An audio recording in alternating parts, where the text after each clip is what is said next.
Again, this would be the result of the monsoon, August 3rd, 2014. It's right by the highway. And as you can see, the south side is completely out of power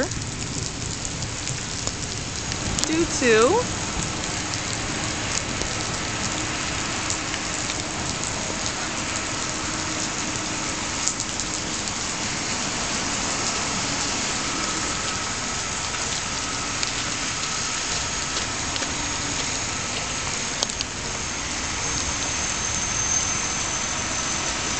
what appears to be a truck upside down on the highway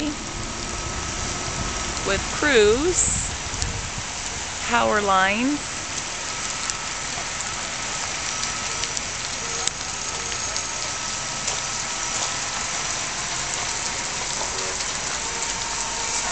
dear God in heaven, please let those people be okay.